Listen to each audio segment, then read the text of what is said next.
téléspectateur yu ITV di leen dalal jàmm seen émission kennu askan wi ñu am mbégte dellu si fi naka noonu tey jii ñu am mbégte dalal Abdourahmane Sow di coordonnateur du REVOCAP du réseau des volontaires communautaires en appui au personnel de santé. Abdourahmane Sow tamit ku ko wax sa xel dem si M23 COS M23 Abdourahmane maa lay dalal jàmm ci plateau kennu askan wi fii si ITV. waaw bismillahi rahmaani rahim wasalaatu wasalaamun ala rachafil seydina Muhammad wasalim. Alhaji Malick maa ngi lay fay ci turu COS M23 ak ci turu REVOCAP ñi ngi am mbégte bu rëy ñëw teew fii seen plateau fii ITV ci kenn askan wi wala pencum askan wi ñu waxtaane fi li nga xam ne soxal na réew mi en tant que actualité di ñaan suñu borom ni nga ko tàmm defee dañoo mëtali yàlla nañu gindi ci dëgg ak pas-pas ak ci yar ak teggin ba lépp lu ñu fi wax rek nekk loo xam ne day jëmale Sénégal kanam incha allah.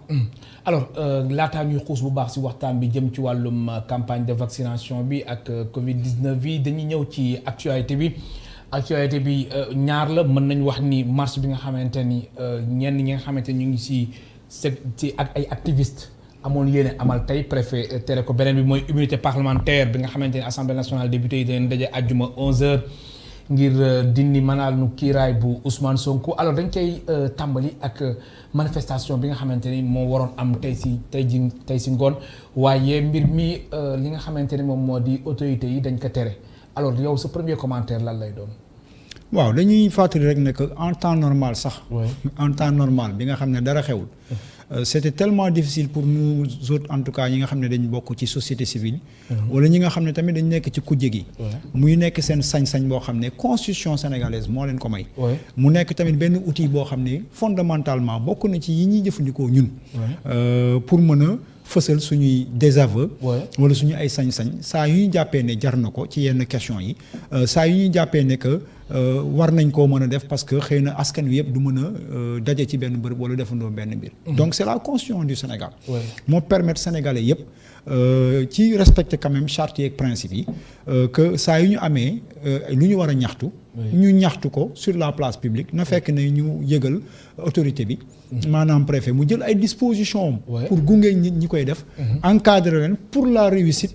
de cette activité. mais ak contexte bi nag. voilà le principe contexte bi nii ak loolu moo tax préfet jël responsabilité mu tere lu ni mel. contexte bi est-ce que war nañ si man. moo tax ma ni ca ba muy yomb sax daaw ñu am opportunité bi dafa ñu daan jafe rawatina comme vous l'avez si bien dit le contexte. parce que tamit il faut comprendre que la situation de la Covid au Sénégal. En tout cas am na lu mu benn porox ndal bu mu ubbi pour autorités yi ba nga xamante ni. am nañ opportunité vraiment dakkal lépp luy ay ndaje. parce que le motif avancé qui est justifié quelque part mooy ne que dajaloo bi bu amee mën na faciliter la transmission du virus. maintenant ñun ñi nga xam ne. loolu d'accord nga si. mais par principe. c'est fondamental. c'est fondamental loolu kenn mënu koo wutal. kenn mënuñ si weerante. moo tax ñoom ña koy tere sax ba mu leen di jaral ñuy tere nit ñi marche war nañ di moytu di ñoom it di dajee ci ay bërëb. maanaam di dajee ci ay seeni ay manifestation gis nañ ko fi da nga bëgg wax manifestation comme campagne de vaccination bi nit ñi fa nekkoon. non campagne nga bëgg wax wala. campagne de vaccination bi sax c'est plus tolérable. que en pleine pandémie yàggul ñu génnee ay dogal ni nit ñi waruñ ñu dajee. ba pare ngay gis way politique yi des fois di def seeni ay mouvement politique seeni ay daje politique parce que lu ci ay dangereux du sax le fait que ñuy daje. mais message bi muy lancé. parce que fi ñu ak ni ko askan bi di gisee. ak ni ko askan wi di gisee boo gisee ñu ñenn ñi di ñàkkal solo gestion Covid bi ñenn ñi di dute parce que tamit ñu koy diriger nañ koy gérer la des fois il manque di associer yenn organisation citoyenne yi informer leen boole leen ci beneen bi mooy des fois dañuy am taxawaay yoo xam ne dafay contradictoire ak li nga xam ne moom la ñuy préconiser moom la ñuy revendiquer ci askan wi mooy le port obligatoire du masque ñu bañ di rassembler wu bu ñu xëyee nga gis ne dem nga ba tëj jàkk wala dem nga ba tere yenn bërëb yi ñu fi wala def couvre-feu yow mi nga xam ne yaa koy santaane war nañu la gis nga jiitu ci moo tax ñu koy ñàkkal solo bu dee dañuy ñëw mettre ko en jonction wala en comparaison par rapport ak li nga fi jotee jiite mooy ci wax ji mooy affaire manifestation yi. ñun jàpp nañ ne que c'est un droit absolu des citoyens sénégalais mais malheureusement il faut qu'on l'admette nous sommes dans le piège de la Covid mënuñu ne ñun en tout cas au niveau de la COS nga xam ne ñun ñoo dafa mettre en place Revocap mu nekk un réseau de volontaires yoo xam ne ñi ngi yëngu pour sensibiliser pour promouvoir les gestes barrières wëlbatiku ne en même temps par force respecter leen droit wu ñi war a marche nga xam ne mën na nekk gàllankoor wala mën na favoriser propension effectivement du virus. Ça c'est contradictoire et par principe duñ ko mën de telle sorte que pour ñu mën a contester la décision effectivement du préfet qui empêche la tenue de cette manifestation. C'est très difficile et en contradiction avec nos principes. Donc jamono ji il n'est pas question ñuy autoriser ay manifestations. loolu moo fi am. moo fi am ça dépend nag ça dépend parce que am na yeneen manifestation xam ne ñoom ña ngi koy organiser ña ngi koy respecter li am solo mooy boo ko teree ñii rek na nga fexe ba tere ko ña sa des mais loolu moo fi mën a ne mënuloo di ko tere ñii avancer un motif boo xam ne mënuñu ko contester suba nga di koy nangul ñeneen ci leneen. Il faut assumer. Nous sommes dans un état de droit où ils sont censés mettre en égalité tous les citoyens du loolu la ñuy wax. Donc boo nee bu fi kenn dajee parce que dañuy bañ feebar bi law na nga fexe ba jël les mêmes moyens à les mêmes dispositions pour être cohérent et logique pour fexe ba feneen rassemblement du ci am pour ñu au moins nga mën a logique ci sa démarche. Alors Abdourahmane Sow ñu ñëwaat ubbi beneen actualité muy jëm ci wàllum Ousmane Sonko Adji Sarr affaire Sweet Beauty Ousmane Sonko tey rek Assemblée nationale génne na benn bataaxal di xamle ni àjjuma dañuy daje séance plénière jëm ci wàllum immunité parlementaire bi nga xamante ni moom moo di bu Ousmane Sonko boobu tamit na nga gisee. waaw dafa nekk loo xamante ni c'est en tout cas une situation boo xam ne bokkul ci suñu expérience vécue. Nous sommes habitués à porter des combats à l'image de beaucoup de Sénégalais. ñu xam ak ñu xamul pour la démocratie. Pour les droits humains et beaucoup de principes yi nga xamante ni mooy établir en tout cas di asseoir un état de droit. Mais ñu jël nit jiiñ ko viol comme le cas Ousmane Sonko dafa nekk lu bees ci ñun. Alors boo nekkee ci situation bu ni mel li ñu tàmmoon gis ñun mooy état accuser directement un acteur politique. def nañ ko fi ñu bëri nag ñi ci gën a firndeel wala ñi ci gën a gis mooy le cas Karim moom la ñëpp di wax wala le cas Khalifa Sall. Alors la COS M23 ba mu ciy yëngu ñun suñu problème fondamental et je l'assume ça a été toujours de dire le respect de la procédure. Mais on ne s'est jamais prononcé sur la culpabilité ou non des mises en cause. Le respect de la procédure. La procédure parce que nous sommes dans un état de droit qui encadre l'action de justice. kon jamono ji la nga gisee procédure bi ñu ngi sàmmante ak moom wala déet. Bon pour ma wax ci lu tranché comme borom xam-xam day jafe ce serait être trop prétentieux. loolu nga koy bëgg a bàyyi ñi nga xamante ne seen xam-xam. non du bàyyi wàllum droit. du bàyyi sama préoccupation fondamentale mooy li COS M23 waxoon en communiqué de presse. fan yële ñu génn bi coow li lëmbee. ñu ne nous sommes dans un état de droit organisé. Malgré beaucoup de manquements ak ñun ñëpp li ñuy contester ni secteur judiciaire di fonctionner parce que j'assume en tant que président de la COS M23 que nous sommes parmi ces Sénégalais qui ont toujours contesté le fonctionnement de la justice sénégalaise. avis bi ñu ci am mooy dañ koy manipuler par l'exécutif avis boobu lañ ci am. mais malgré ça non man loolu laa mës a jàpp. mais est-ce que dossier bi tamit yow amoo si yaakaar jàpp ni vraiment justice bi dina def liggéey. waaw moo tax ma ni malgré cela du question sax jàpp justice dina def liggéeyam wala déet. cas contexte bi cas bi particulier dafa sensible dafa compliqué. moo tax ma ni la bu njëkk ba état mooy ñëw directement tey loxo nit bii c'est une partie civile qu'on nomme Adji Sarr. Nous dans notre communiqué on a dit que Adji Sarr est une citoyenne sénégalaise dont les droits sont pris en compte par les textes sénégalais. dañ ko jox cër bu mët sëkk comme ni ñu la ko jox ko keneen ak keneen. ne am na sañ-sañ même bu dee dafay fen ngeen baal ma ci wax ji. même bu dee waxul dëgg même bu dee dafa nekk en complicité avec des gens am na sañ-sañu ñëw plaindre devant les institutions devant nos juridictions pour ne kii jël na sama alal wala kii teg na ma lor wala kii def na ma lii. Maintenant à ces institutions de faire le travail un travail qui consistera à prouver que Adji Sarr def na dëgg wala deful dëgg mais le principe qui reste mooy c'est une citoyenne sénégalaise boo xam ne am na ay droits comme ñëpp. beneen bi. Le président du parti Pastef. nekk waaw Ousmane Sonko honorable député à l'Assemblée nationale. Au-delà avant may ñëw sax ci député bi en tant que citoyen simple. suñu ay charte suñu ay loi dañ ne saa yu ñu la tegee tuuma tant que attewuñu la ba ne yow yaa def tu jouis de la présomption d'innocence. Donc ñun jàpp nañ jusqu'à preuve du contraire que ni mën na nekk lañ koy jiñ amul. présomption d'innocence. beneen c'est un député boo xam ne dafa am benn régime bu fi nekk boo xam ne dafa am ay droits ak ay privilèges yu mu ko accordeel jox ko immunité bu dul dañ ko jàpp ci flagrant délit. donc nañu fexe ba sàmmonte ak àqam yooyu ba kenn du ko salfaañe jar naa xeex ñiy xeex nag dañ ku nekk ak na nga jàppee ne noonu nga war a xeexee.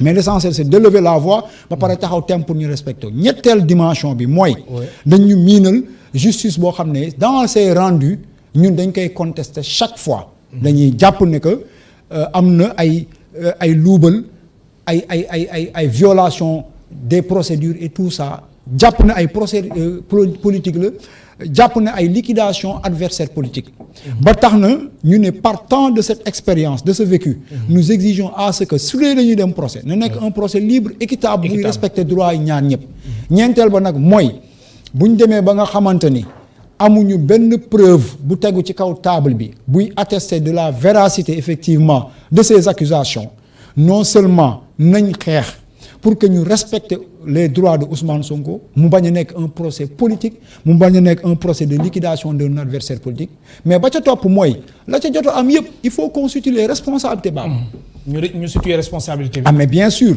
si li fi am c'est sur la base d'un complot ni ko ñenn ñi waxee. Moi il faut les sanctions doivent être lourdes. parce que taal na jëm si ñi nga xamante ni ñoom ñoo comploté mbir mi. mais c'est grave Baba ay oto tàkk nañ fi. nit ñi gaañu nañ fi dóor nañ fi policier ñaata nit ñu tëj leen ci kaso yi. parce que am na benn accusation bu jib. boo xamante ni nit ñi nee nañ complot la bu dee complot la. yaa ngi may dégg ña ko def ils doivent être sanctionnés de façon très sévère. leneen nag la ca des mooy li ma wax bu dee dañuy yegg procès ñu koy liggéey tëddee njaaxaanaay ba nga xamante ni bu dee Adji Sarr la mu wax mooy dëgg ñu jox ko dëgg bu dee complot la ñu teg ko daan la ca war a am yëpp ñu amal ko ci pour Sénégal dellu ci yenn principe yi. beneen bi nag mooy je rappelle fondamentalement. que il y a un précédent dont on a peur. muy lan muy quelle que soit la stature de monsieur Ousmane Sonko. Le Sénégal dans ses principes et ses fondamentaux dépasse la personne de Ousmane Sonko dépasse la personne du président de la République. C'est-à-dire que bu ñu toogee ci réew. ñu jàpp ne njortu nañ que ne lii complot la ba ñu ne diw du justiciable wala du wuy ji loolu teguwul ci dëgg teguwul ci yoon parce que moom mii ci boppam. wala keneen mën na xëy nekk président y a des dossiers qui sont là y a des gens qui sont indexés. ñooñu bu ñu leen bëggee jàpp yóbbu leen ci yoon seeni waa kër mën nañ taxaw ne complot la te de manière ordinaire. ce serait la même chose parce que par principe c'est des accusations et des réfutations. oui alors gis nañ aussi dem président Macky Sall si Radio France Internationale. ci entretien bu mu amal ak Alain Foka mu ni vraiment talul sax di li nga xamante ni moom moo di lépp lu jëm ci wàllum lu ñuy accuser Ousmane Sonko amul jot boobu la te mbir mi di complot waa PASTEF génne communiqué ñu Ousmane Sonko weddi lu ni mel di dëggal ni mbir mi complot la alors ñaari pàcc yooyu ñaari version yooyu la nan nga ko jàngate waaw El Hadj Ousmane Sonko li ko dal di nattu yàlla na ko suñu borom teggi mën na nekk complot. mën na nekk complot. mën na bañ a nekk complot. waaw. ci mën na nekk complot mën na bañ a nekk complot. le président de la République la mu wax. mën na nekk dëgg mën na bañ a nekk dëgg mu baal ma ci wax ji. c'est-à-dire que bu ñaari nit waxee teew mënuloo vérifier mënoo ne kii mu wax dëgg kii waxul dëgg. si le président dit que ni il n'était pas au courant wala bokk ci. bu dee man dama ni. nañ accorder monsieur Ousmane Sonko présomption de bonne foi et d'innocence. mais pourquoi me retournerais-je pour dire que nañ wax président présomption de mauvaise foi ne waxul dëgg mënuma ko. mënoo ko parce que ni mais moom nee na de amul jot bi talu ko sax. wóoruma nee na sax même pire adversaire vraiment. moo ko wax li ne mel moom talu ko mën na nekk dëgg mën na bañ a nekk dëgg. loolu moom day am xam nga lan laa mën a àtte. loo xam ne daf ko wax ñu dem ba vérifier gis ne du dëgg boobaa dañuy taxaw ne waxut dëgg. mu baal ma ci wax bi parce que ku waxul dëgg waxuloo dëgg. tey jii bu nee woon yëguma ko wala comme niñ fi tàmm daan ko génn di xeex mu ne dinaa def lii. ñu dem ba ci cappaandaw gi mu def lu wuteeg la mu waxee. mais dossier bi est-ce que président moo na taxaw ni yëgu ko ndax la nga xamante ni même presse nationale bi presse internationale bi ñëpp ñoo. non président je pense que. waxul ne yëgu ko. waaw moom laa la dafa ne bokk ci peut-être. waaw non loolu la ko. waaw tallu ko waaw tallu ko. mais li nga ni yëgu ko maanaam. non yëg na ñëpp yëg nañ. voilà c'est ça ñëpp yëg nañ. c'est ça mais dama ni la mu ci commenté ndax dëgg la am déet c'est-à-dire nee na il n'est pas à l'origine il n'est pas impliqué loolu la wax. Si je dis que non il est impliqué mais logiquement et honnêtement je pourrais dire que Ousmane Sonko est coupable. waaw bu dee da ngay maandu parce que amuloo benn. kon mbir mi daal da nga si nañ si maandu. non liñ ci wax du dëñ mooy nañu taxaw gars yi ngi taxaw xëy na ku nekk na nga koy defee buñ nangu mu nekk un projet de liquidation tàmm nañ ko fi gis mais il faut admettre aussi que bu dee dañu sàggan ba xamuñu fu ñuy taxawee te yàlla rek tax suba beneen cas bu mel ni dina am parce que damay fàttaliku man dama daan contester le fait que Mame Mbaye Niang soit sur les plateaux de télé à revendiquer son innocence sur les accusations portées contre lui. ba mu nekkee Prodac. ba mu nekkee Prodac ba mu nekkee ministre de la jeunesse jiite Prodac. oui mais par contre mosuñu taxaw ne il est coupable. On a exigé à ce qu'il soit devant les juridictions pour parler pour se justifier.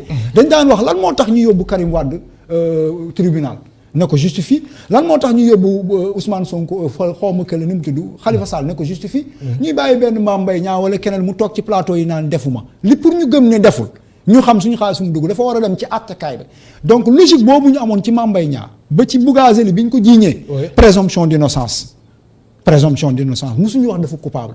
musuñ taxaw ne Aliou Sall yaa jël suñu xaalis déedéet parce que tamit lii daf ñuy weesu leneen ñëw bu dee da nga bëgg honnête di xool yàlla rek la ngay def am na loo fiy wax ci parloo suba daf lay dabaat ñu ne la démb yaa fi waxoon lii donc nit ñi toogee ku nekk jàpp nag les gens sont libres sauf d'enfreindre les dispositions qui encadrent la marche de ce pays c'est très difficile mais les gens sont libres de dire lii complot la lii di complot demee ni ne la demee ñun tamit COS M23 nga xam ne depuis 2012 ñu ngi ci terrain bi nous avons le droit d'être très regardants sur ce que nous disons et ce que nous faisons et que nous allons assumer devant les Sénégalais duñ ci am complexe kii mer na kii jiiñ na ma lii kii nee na xeexuloo loolu dépassé nañ sentiment yooyu kon dossier bi su ko yoon doxalee ba mbir mi leer nañ fekkee ni am na dina am aussi yéen position boo leen ci taxawee fekkee ni amul aussi dina am position boo leen si taxawee ngir ñu mën a topp ñi nga xamante ne ñoo nekk. sama waay bu ñu demee ba mu leer ne. la ñuy jiiñ Ousmane Sonko amul. dañuy xeex na état bi jël ay responsabilités parce que duñ ñu nangu. jël ay responsabilités non na jël ay responsabilités non na góorgóorlu xam ne y a un enjeu fondamental parce que quel que soit alpha il faut admettre que Ousmane Sonko représente quelque chose dans ce pays.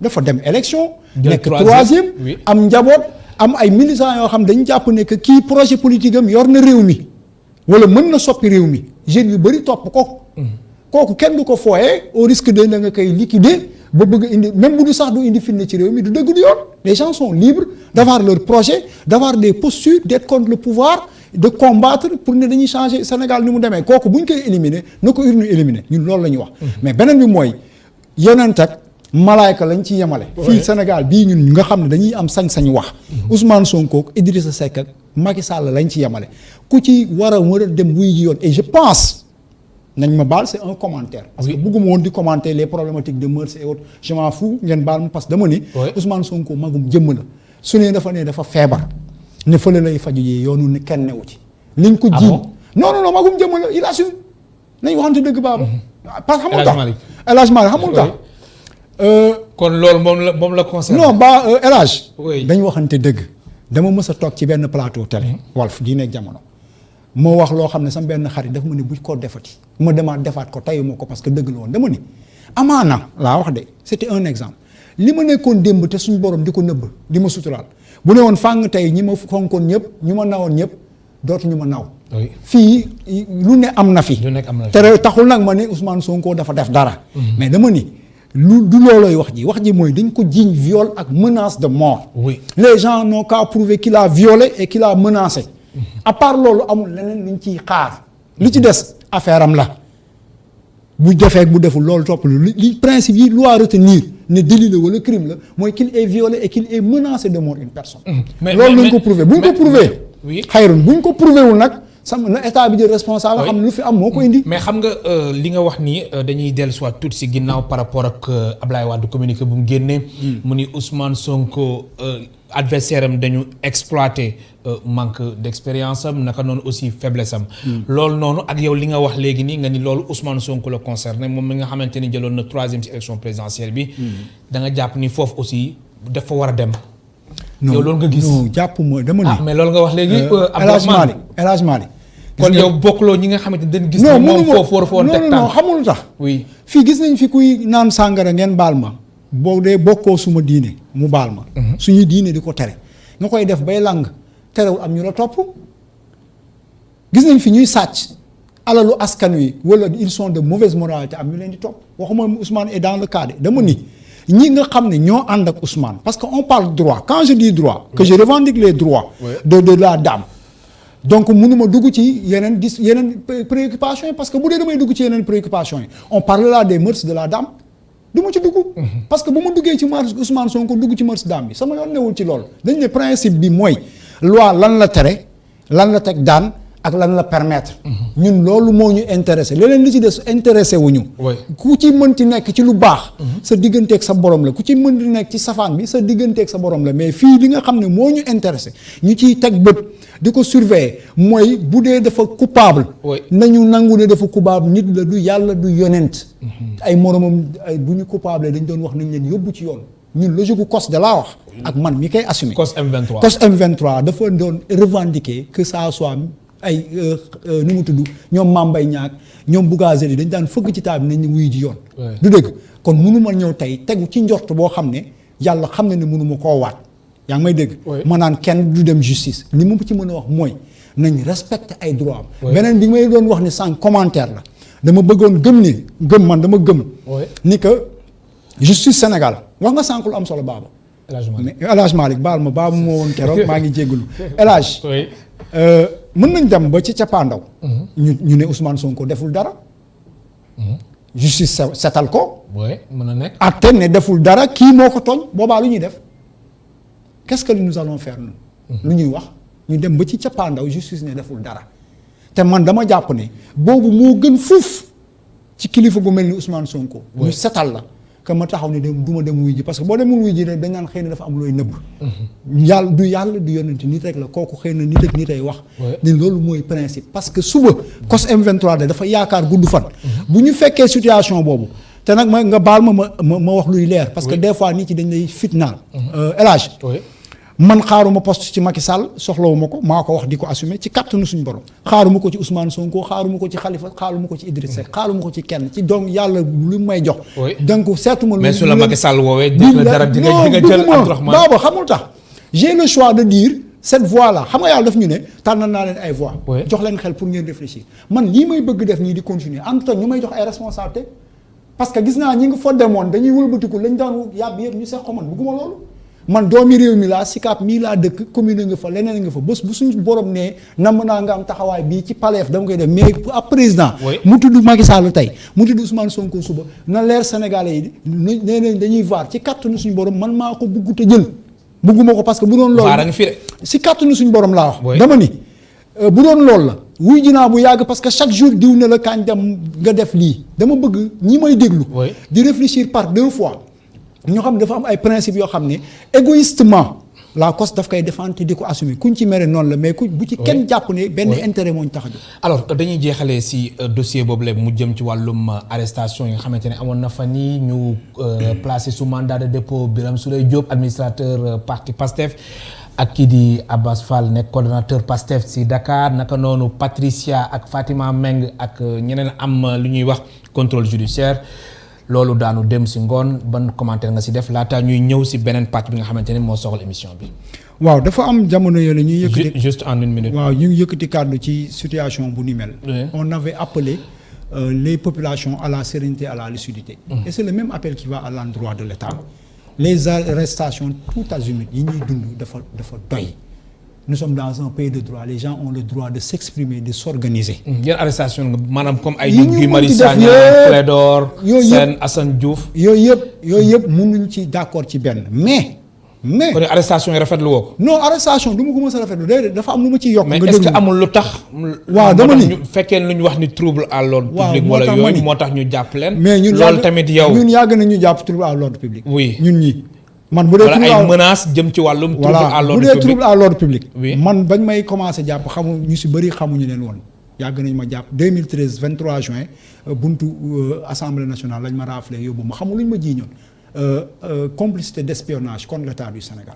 lañ ma doon jiiñ xam nga yàgg na ak yeneen i at yu ko jiite mais terewul dañ lay bàyyi bu dee trouble à l'ordre public rek gëw ma ne war na mën a tax ñu jàpp nit ci di leen lambaree ñuy dem nañu ñoom tamit état bi nañu am sérénité pour participer à la stabilisation de cette situation mais bokkul tamit ñu naan d'accord nañ ci kuy menacer de mort mbaa di taal alalu jàmbur mbaa di yàq ci alalu jàmbur ku jël say responsabilité ne man maa yàq lii wala man maa def lii te nga xam ne yoon bu ku ci dajee daf lay indil fitna tamit il faudra l'assumer on ne défend pas tout aveuglément quand même voilà ni ñi tamit assumer jël seen responsable xam ne am na yoo xam ne boo ko defee ci fii face à un état tu vas assumer tes responsabilités menace de mort taal alalu jàmbur rek yàq wax dëgg yàlla bokkul ci li ñuy def mu nekk lu am solo ma fàttali suñu mbokk téléspectateurs yi ñu ngi dalal Abdourahmane Sow ñaari casquette moo tax ñu invité ko fi benn bi mooy sujet yu ñu doon waxtaanee léegi moom moo jiite COS M23 beneen bi nag mu soxal wàllum campagne de vaccination ndax Abdourahmane Sow moom mooy coordonnateur du REVOCAP du réseau des volontaires communautaires en appui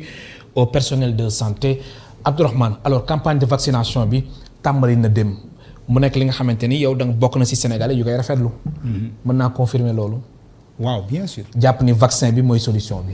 waaw damay njëkk di profiter de l'occasion pour rendre un hommage vraiment très profond à mes collaborateurs du REVOCAP. Oui. Ils sont très nombreux.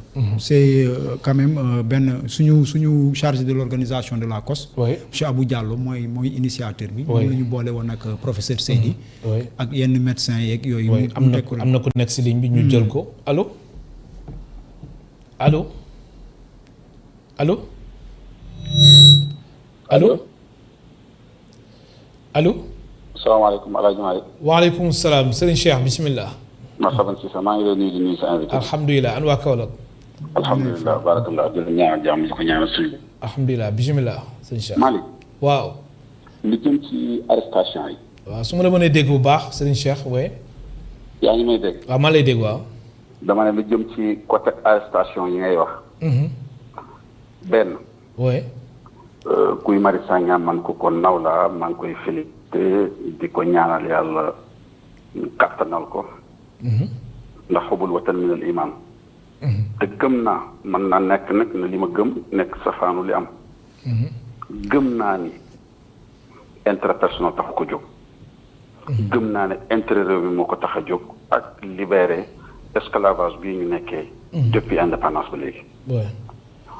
ci waxam ak ci jëfam ndax olof mu ne sa waxu tey su uteeg sa waxu démb problème am na te yonent bi sallallahu alayhi wa sallam wax na ne jullit mun na am jëfa yu bari ñu baal ma ci kàddu gu mun a jullit dina naan sàngara jullit dina njaaloo ay jullit du fen te fen mooy ngay wax tey yi comme ni fi nekk liñ fi nekkee rek bu subaa nga wax lee wante ak man Clédor Sène man gëwuma Clédor Sène xam nga lu tax Clédor Sène su fekkoon dañoo am justice boo xam ne dafa stable comme ni ma koy waxee boo xam ne dafa jaar ci yoon bi ñu war a jaar juge yi nekk ay juge yoo xam ne dañuy àtte dëgg te yàlla tax état du Sénégal am ministre de l'intérieur ak ministre de la justice ak ay magistrats yoo xam ne yàlla rek lañ gëm ak yonent bi gëm na dee am na comme ni dund amee mais Clédor Sène nañu wax lan moo xew ci projet guy comment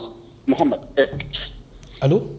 baal ma xale yi laay wax. la nga bëgg wax mu wax lan moo xew ci dossier juge maître Babacar Seye. effectivement. waa léegi Malick. naka lay Clédor Sène bokkee ci attaque bi am ci jour boobu bokk ci ñi nekkoon ci oto bi doon ko dawal ñu jàpp ko bàyyi ko mu nekk ci dëkk bi ci taxawaalu li muy wax même bu doonee dëkk man gëwuma Clédor Sène gëwuma ay activité am gëwuma ay waxam naw ñu wax. kan moo boobu maître Babacar Seye jullit la père de famille la dafa liggéeyal réewam te sénégalais bu am njëriñ la pour réewam keroog maître Babacar Seye toujours maa ngi bàyyi xel wax suñu maam suñu sëriñ référence pour tous les chefs religieux muy maam Abdou Aziz Dabakh waxoon na ne ñu comme ñi ko rey duñu am jàmm mukk te seen mujj du mun a baax am na ñoo xam ne am na yu gis gëm naa ne li ñuy gisagut mooy ëpp Clédor Sène na wax kan moo boobu maître Babacar Seye ñan ñooy commanditaires yi ñan ñoo joxe woon Cheikh Allah maa ngi wax yàlla ñuy nopp nañu wax kan moo rey maître Babacar Seye kan mooy commanditaire bi ñan ñoo joxe armes yi ñan ñoo nekk ci dossier bi chantage yi mu def maître Abdoulaye Wade ci biir nguuram ñëpp xam nañ ni mu demee ay wax yu bëri ñu ngi ci ñu ay dox man Clédor Sène gëwuma ko. su ma sañoon duñ ko jox benn antenne ci benn télévision wala ci benn rajo palaasam du liberté palaasam mooy mu dem kaso ba muy waxee kan moo rey maître Babacar Seye ñu tóor ko pen biñ ko wax mais yàlla nee na am na nafsa bil nafsi wala ayna bil ayn wala anfa bil anf wala udna bil udni wajru an qisaas maa ngi xeer bu ma ko jëlee sànni la ko da ngaa war a jël xeer sànni ma ko bakkan doomu aadama dafa fort. maître Babacar Seye mérito wul lii sénégalais yi nga xam ne ay démocrate lañ ay patriote lañ xam nañ ne maître Babacar Seye mérito na doomam yi xam kan moo ay seen baay man dossier bi waxtu bu nekk maa ngi koy xalaat. maa ngi ñaan yàlla ñi ko sàkkal pexe yàlla na leen yàlla weer te yàlla bu ñu am mujj ku baax te yàlla bu ñu texee fañ jëm parce que dafa ñaaw nañu wax kan moo rey maître Babacar Seye te moom moo xam na ko. jërëjëf xam nañ ñu ko siqat. salaamaaleykum wa rahmatulah. waaleykum salaam wa rahmatulah di la gërëm baax di la sant alors ma bàyyi la nga. àggal wàllum révocable ak tamit engagement bi nga xamante ni amal ngeen ko. waaw dama doon xam nga nit moom da ngay gore. ay nit a may jiital teg ma seen kanam. du càggan dama leen ëpp xam-xam wala dara. donc bu ñu amee liggéey boo xam ne en tout cas ci suñu xel bu gàtt jàpp nañ ne am na njëriñ ci Sénégal. ci Covid bi bu ñuy taxaw di ci wax. da nga leen di delloo njukkal. muy ki ñu santoon mu def initiative bi tàmm nañ ko c'est le chargé de l'organisation Abou Diallo honorable député Marème Soda Ndiaye ak mag ñi ñuy gunge yëpp ñoom ancien ministre Amadou Tidiane Wane ñoom Aliou Tine ñoom Ndeye Gueye Cissé ñoom Hélène Tine des jeunes ñoom Gaël Mbaye ñoom Bassirou Samb xam nga ñoom Khadija des journalistes Cheikh Anta Seck ñoom Ahmed Aïdara même Ablaye Der de TFM ñi ngi ci un très grand groupe de médecins des professeurs, des scientifiques, ñoom professeur Seydi et tout ça. Donc on a vraiment convergé dans le même sens d'avoir une posture citoyenne. boo xam ne dañuy xool lan la ñu mën a def ci taxawaay bi. donc première phase bi ñu def moytu ngir mucc xale yi def nañ ko ci nu bopp yàlla dimbali leen. grand yi di cotiser ñoom ñëpp. on a gisoon nañ leen ci quartier yi naka noonu ci gaaru ceer yi. waaw ngeen doon def ay sensibilisation et puis il y a autre chose de très important quand même. Je profite de l'occasion. Chaque fois, la police, chaque semaine, police de l'Ordre a plus de 2000 masques par notre intermédiaire. Parce que ça a eu le professeur Seydi amoon ay donation ñun dañuy jël ko dem di séddale mais dañuy jox police. du ma tudd seen i tur ak yooyu. mais dañ leen di jox di leen outiller de masques et autres. donc loolu yëpp liggéey nañ ko fii bon xëy na bés dana ñëw yàlla nañ ci yegg ak jàmm ñu tal ko ñu mën a quantifier évaluer suñu liggéey donc première phase bi daal dañ doon cotiser di góorgóorlu et tout ça. moytu ngir mucc. ba tey jii ñi ngi ci deuxième phase bi ni nga ko waxee. am na keneen ku nekk si ligne bi allo. oui. allo. oui. bismillah. sëñ bi da nga def waaye dama woon participer ci émission bi. alhamdulilah bisimilah suñu mënee baal nga yëkkati kàddu gi ñu dégg la bu baax fa nga ñu wootee fa ngay wootee kilifa gi. maa ngi wootee fii ci Kaolack. bisimilah allo. waaw ma ne. suñ la mënee dégg bu baax. waaw ma ne. waaw. dama bëggoon participer ci émission bi. yaa ngi en direct ci ITV. waaw kay waa ji ootee Kaolack noonu di wax ci dossier Me Babacar Seye bi. dafa war a xam ne. allo jéego bi dégguñu la de dossier bi dox romb na Clédor Sène. allo. parce que Maître Madické Niang bu mënee yëkkati xaalis yóbbul famille Maître Babacar Seye kon war na ñoo xam ne léegi dossier bi dépassé na Clédor Sène waaw léegi loolu junj la na xool foofu su boobaa dina xam li xew loolu amoon lu ma ci bëgg a wax daal. jërëjëf ma bàyyi la nga àggali ndax déggin bi faible na trop. waaw faible na oui. alors je disais que ci première phase bi vraiment déployé wu nañ. transcendé wu nañ parce que moyen amul woon.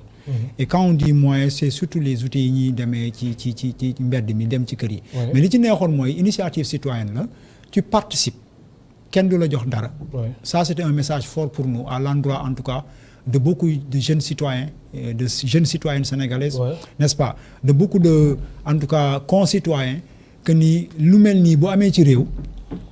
malgré contexte bi am ak et tout ça war nañu mën a def un tant soit peu d'effort pour mën a jàpp ci xeex bi ñu doon xeex mbas mi et ci kaw loolu la ñoom ñi tous les groupes les comités yi ñu tegoon les commissions scientifiques yi ñoom Alioune Tine nekkoon ak yooyu commission communication stratégie la ñoom Alioune Tine nekkoon commission scientifique le docteur Ibrahima Fall moo ko doon jiite ñoom professeur Seydi di leen jàppale moo ko ay médecins ak ay pharmaciens et tout ça ak commission bi nga xam ne sensibilisation ñooy dem sur terrain bi honorable député doon ko jiite ak les volontaires communautaires.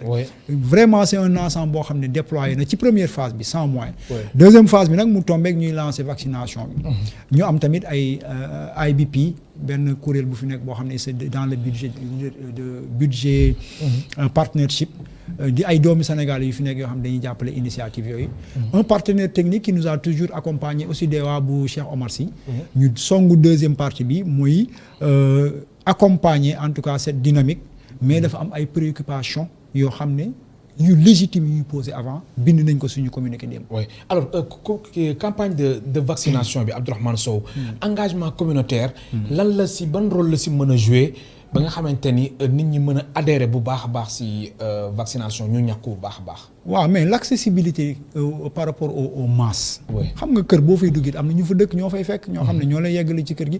gis nga loolu dafa def défaut pour man depuis le début. mais si l'implication des parce que tamit dafa am ñoo xam ne dañ leen. ak sensibilisation yu si jot a am. waaw xam nga dafa des. xam nga boo waxee ñu ne da ngay sànni xeer sànniwuñu xeer dañuy wax dëkk dañ ne mbir mi baax na mais mënoon na gën a baax. peut mieux faire. ceeb daa tàmm na fi neex ñoo xam ne ceeb dàq na ko. waaw ci approche bi la ak gouvernance de la chose dama dégg ministre bi mu wax Abdoulaye Diouf Sarr di sànq wala démb mu wax. ne fondamentalement ci campagne bi dafa am 2 objectifs lu leen président assigné. benn bi mooy l'équité ñëpp tollale ci mu jël principe d'équité ne que 14 régions yëpp matal nañ leen. alhamdulilah soo nee équité da nga bëgg wax ni l'accès équitable du vaccin. à tous les Sénégalais. Ça c'est une chose. L'autre chose mu ne la transparence. Mais parlant de transparence il nous a dit l'atteinte des cibles habilitées c'est une dimension de la transparence ñu xam ñan ñooy vacciner. Mais je rappelle aussi que la dimension financière a son importance. La gouvernance de cette Covid depuis le début qui a toujours posé problème boobu bu tax nit ñi sax di xel ñaar ndax dëgg la am déet muy vaccin yi par exemple dañ ñu ko may wala mayuñ ñu ko.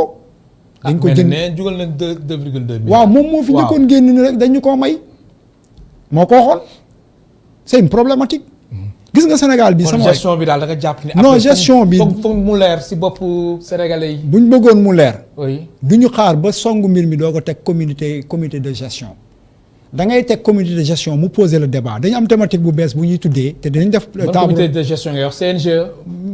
bi ñëw après te général boobu xaw ma militaire. Fonds force Covid 19. waaw ki ko doon François Ndiaye. général François Ndiaye. ça c'était la li xaw ma nu ñu koy waxatee c'est pas la charrue avant les bœufs c'est d'avoir commencé à dépenser. après doo ko ñëw teg comité. dama ni ca njëlbéen mënoon nga teg loo xam ne day saytu groupe de gestion boo xam ne xaalis bi. fu muy dugg lu muy jarat loolu yëpp daf ñu yitteel parce que réew mu ndóol moo xamante ni nit ñaa ngi dugg ci gaal xam naa temps yi dafa sedd moo tax gaal yi wàññeeku mais buy tàngaat ñuy dem ak problématique yi ñuy dund le plus petit sou ou le plus petit PQ a de l'importance dans ce Sénégal-ci quand un gouvernement peine à dire les choses clairement ça pose problème waaw boo may wax transparence da nga ma naan vaccin yi dañ koo jënd vaccin yi dañ ñu koo may nii la demee après dina demee ni ñu toog ñu waxtaan ci ñuy wax ci vaccin bi parce que ça a posé un débat mooy thématique bi moo lay wax ne que dafa foog jot ñu Sénégal ñuy ndëpp ñuy poser les débats les vrais débats approfondir la réflexion bañ ko def lu superficiel yaa ngi may dégg xaalis biñ ciy dugg ak bu ciy génn daf ñoo yitteel c'est nous qui achetons ce n'est pas eux c'est nous qui achetons suñu xaalis la donc war nañu mën a wax mu leer ne xaalis bi vaccin yi dañu ko may parce que 2,2 milliards am na fu mu xaj bu dee jënduloo parce que am na fi ay pays yu ñu ko may juste à côté. ñu déclaré dañ leen ko may. et c'est les mêmes Chinois. Zimbabwe et autres.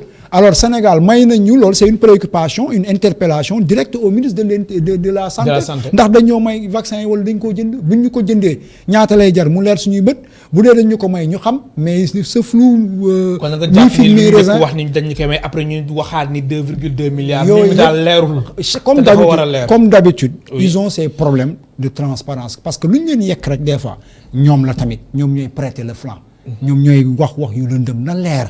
parce que ñoom ñoo ne c'est un problème sérieux c'est une guerre ils ont jël fi ay lois yu bees couvre-feu état d'urgence nekk yi nit ñi nekk ci fitna bu la sérieux ba jaral la loolu am na lu gën a ñàkk fayda yooyu da nga ko war a teg ci table mu leer parce que transparence la ñoo ak bonne gouvernance et c'est des dimensions importantes de ces dynamiques de gestion que ñu xam affaire yi lan ñaata lay jar beneen bi si des mooy garab ga ndax am na njëriñam déet day lor ak du lor wax naa ko budul benn di ñaar feebar bi ëpp nañu doole nous sommes à plus de 33 000 cas, dont 26 000 et quelques guéris, certes, mais on a presque 800 morts. Oui. Plus de 800 morts. 840. 840. Oui. Il y a des préoccupations qui sont posées sur la table par des Sénégalais. Et des préoccupations très légitimes. lu wundu parce que man dama jàpp ne bi ñuy wax dañuy vacciner ba léegi balaa vaccin bi doon ñëw ñoom doon nañ commencé di waxtaan ak askan wi. organiser leen xamal leen jox leen la bonne information parce que boo géegee yenn acteurs yi génn ci télé bi di wax. xëy na ak seen i référence bopp. yaa ngi comprendre c'est quelque part normal parce que ñi nga xam ne ñooy la locomotive de cette gouvernance de la riposte am na ay étapes yu ñu sauté. mooy waxtaan ak askan wi. xamal leen mu leer ci ñoom. organiser leen impliquer leen ci parce que y a beaucoup de citoyens sénégalais yoo xam ne ils sont aptes à intégrer ces dynamiques organisationnelles. pour ñu jàpp ñun ñëpp ñu xeex ci Covid bi mu jógee fii qu'on puisse passer à autre chose malheureusement duñ koy doxalee. alors ak jamono ji campagne de vaccination bi am na si ay sénégalais yoo xamante ni ñoom nee nañ dañuy dem ñàkku am na ñoo xamante ne nee nañ duñ dem ñàkku seen xel dalul ba léegi. alors nan la ñuy def ba sensibiliser leen su ko defee ñoom tamit vraiment ñu mën a ñàkku comme spécialiste yi nee nañ vaccin bi moom mooy solution bi.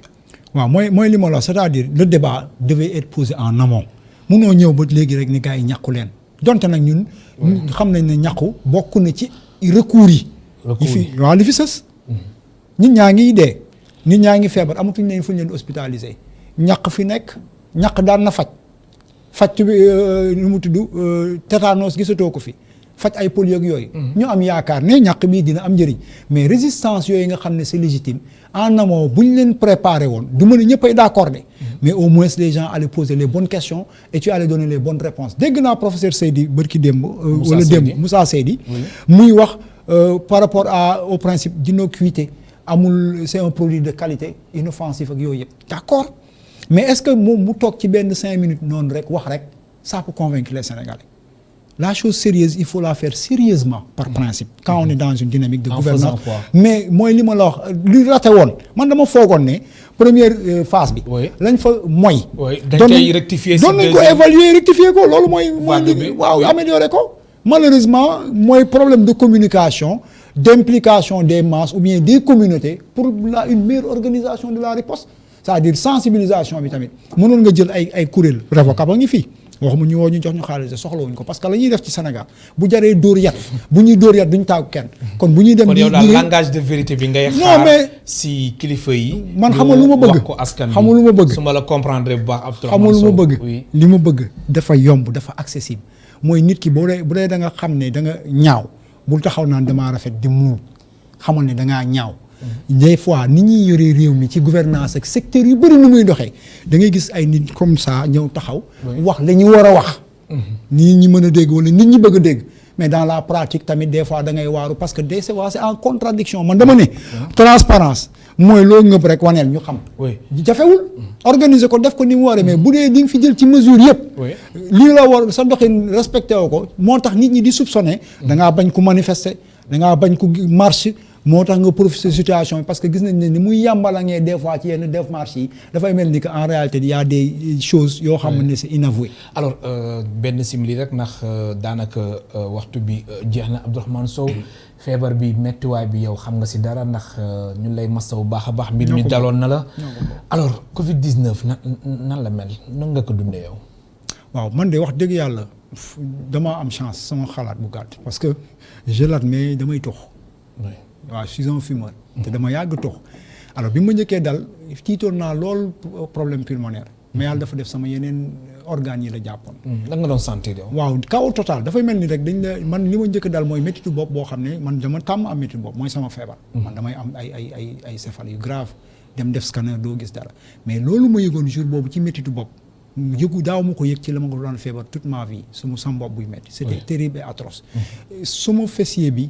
jëm ci suuf sama ndigg bi lépp moomatuma samay maam c'est-à-dire doo mën a taxaw. te man yàlla def na moom am naa chance man du may sibiru musuma sibiru.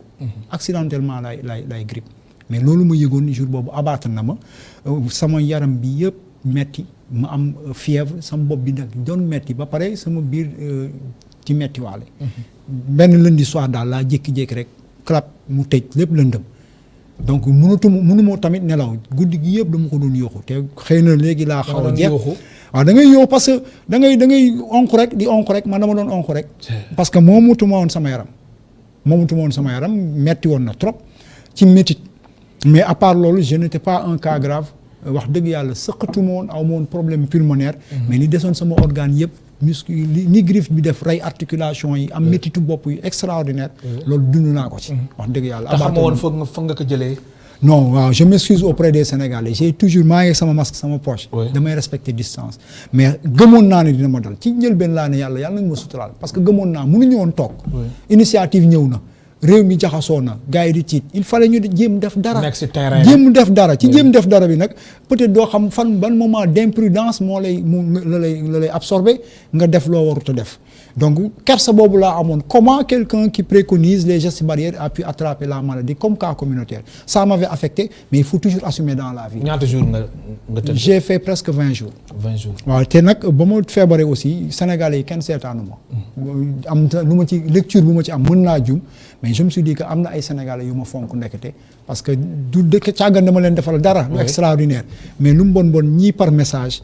Sénégalais lambda comme autorité opposition pouvoir ñi nga xam ne yàlla may na leen opportunité bi ñu jot ma yëpp yëkkati nañ seen kàddu massawuma ak sama famille laa ciy jiital samay waajur samay soxna samay waa kër nga xam ne dawuñu ma stigmatiser wuñ ma jàppale nañ ma vraiment ni mu waree ba impact bi réduire wax dëgg yàlla maa ngi leen di sant di leen ci gërëm di wax ne que Revocap day wàcc ci terrain bi encore ak suñu campagne bu bees bi avec des collaborateurs avec les mêmes jeunes ñoom honorable député ñoom Alioune Tine et tout ça ñu xool poser le débat sur yenn préoccupations yi Sénégalais yi am ñoom ñu yëkkati seen kàddu ne lii ak lii moo ñu jaaxal lii ak lii moo ñu tiital ndax lii ak lii parce que am na ñu naan dañ la koy vacciner am lu ñu wàññi si yow ñooñu dañu am droit wu tiit parce que wóoluñu tubaab yi mais dama jàpp ne même si c'est des lobbies qui ont organisé ça am na fooy toll ci àddina dama jàpp ne boo amul lu dagan boo gisee medd sax lekkal ba lu dagan ñëwaat parce que enjeu de fi am de mort ou de vie c'est extraordinaire donc nous allons essayer d'appuyer tout en insistant sur une chose on le fait de manière vraiment volontaire nous sommes des volontaires communautaires bu ci lii weesoo suñu volontarisme dañ koy dugalaat dañ koy xoolaat dugal ko ci éducation bi dugal ko fu mu nekk di wax nag muy COS M23 ak Revocap surtout la COS M23 du ñu wàcc mukk di xeex loo xamante ni jàpp nañ ne dëppwul ak ay principes yi mais nag lépp lu ñu gis luy dox lu baax ci réew mi malgré adversité bi am dañuy assumer ne lii baax na qu'il soit du pouvoir comme de l'opposition di la gërëm baax di la sant Abdourahmane Sow waaw l'essentiel du Sénégal c'est fondamental pour nous c'est plus qu'un slogan oui mu nekkoon Abdourahmane Sow jiite COS M23 naka noonu Abdourahmane Sow moom mooy coordonnateur du Revocap du réseau des volontaires communautaires en appui au personnel de santé mu nekkoon tey suñ gan si émission Kenu Askan Wi mbokk téléspectateurs yi yéen tamit ñu leen di gërëm baax di leen sant amuñ seen fay ba suba incha allah ñeenti waxtu